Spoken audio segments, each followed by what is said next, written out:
Welcome to The Explainer, where we break down the source material behind the headlines. Today, we're unpacking a really busy week of action from the White House. Man, what a whirlwind week. We're talking executive orders, presidential proclamations, fact sheets, just a constant stream of them, day after day. So you have to ask, was there a common thread here? Well, let's dive in and see what the documents themselves tell us. Okay, so to make sense of this flurry of activity, we've organized it all into 5 key areas. We're going to start with new rules for immigration, then jump to a federal response to crime, check out some new international deals, look at the economic picture they're painting, and wrap up with a big focus on strength and values. First up, immigration. Now, the administration made 2 big moves here, and what's really striking is how they seem to pull in completely opposite directions. You've got one policy designed to attract the wealthy, and another that really tightens the screws on skilled workers. So one executive order officially rolled out this thing called the Gold Card program. The idea, according to the fact sheet, is to bring in entrepreneurs and investors with a super fast visa process. But of course, there's a catch. It's tied directly to making a pretty substantial financial gift to the United States. And here is where that contrast just becomes crystal clear. At the very same time the Gold Card is offering a fast track for $1 million gift, a totally separate action goes after the H-1B skilled worker visa. It adds a new $100,000 payment for some petitions, and the reason they give is to fight program abuses. So, 2 very different messages for 2 very different groups of people. All right, so moving from who gets to come into the country, let's turn to a major domestic policy announcement. We're talking about a huge federal intervention aimed at tackling violent crime, and it has a laser focus on one American city, Memphis, Tennessee. So why Memphis? Well, the administration's whole justification is basically built around this one number. According to the FBI stats they're citing in their fact sheet, Memphis had the highest violent crime rate in the entire nation in 2024. They're really framing the city as the absolute epicenter of a national crisis. And to really drive home just how serious they think this problem is, the documents they release make some pretty startling international comparisons. They're stating the city's murder rate isn't just high for the U.S., it's about 4 times that of Mexico City, and a staggering 27 times higher than Havana.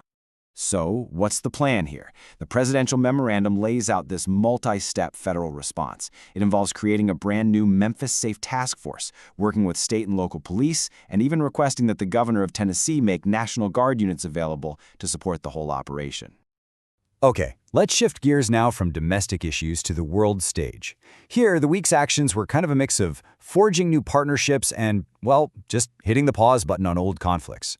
A major tech pact was signed with a key ally, while a long-threatened tech ban got delayed yet again.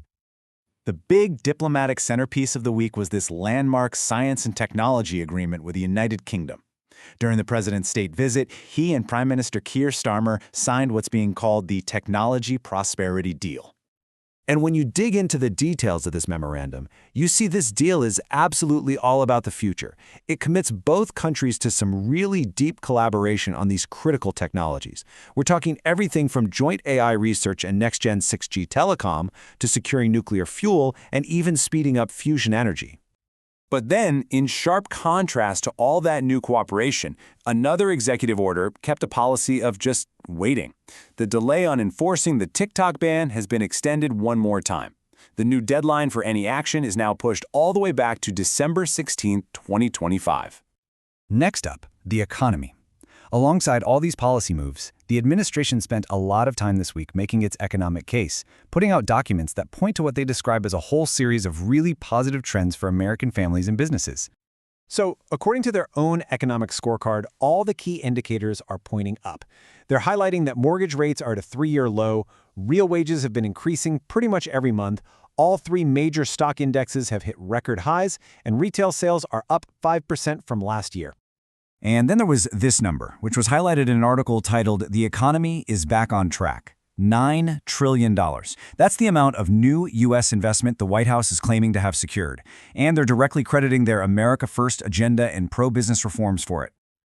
And finally, our 5th theme, which was really woven through all the communications this week, a clear and consistent message of American strength, patriotism, and values, all delivered through a series of official proclamations. And look, this wasn't just symbolic. For instance, the formal proclamation for Constitution Week went way beyond just marking a date.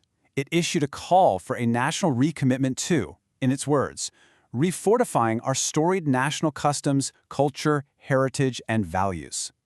And speaking of values, the White House also spent a lot of time honoring the legacy of the late conservative leader Charlie Kirk.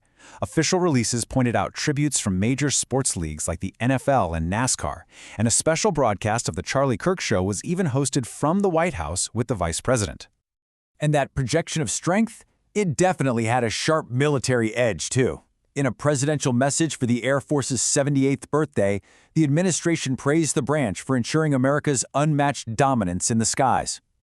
And this message, wow, it contained a pretty stunning revelation that really doubles down on that theme of military might. It officially named Operation Midnight Hammer, a mission it claims obliterated Iran's nuclear capabilities and what it called a perfectly executed mission. So, okay, when you take a step back and you look at this whole packed week, a really clear picture starts to emerge. We saw this two-sided shift in immigration, a major federal law enforcement surge into Memphis, a key tech pact with the U.K., and it was all set against this backdrop of economic optimism and a really powerful message of American values and military might.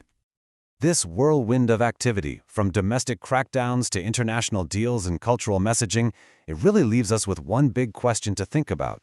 When you look at everything that was prioritized in just a single week, what does this concentrated flurry of action really signal about the administration's path for the coming months?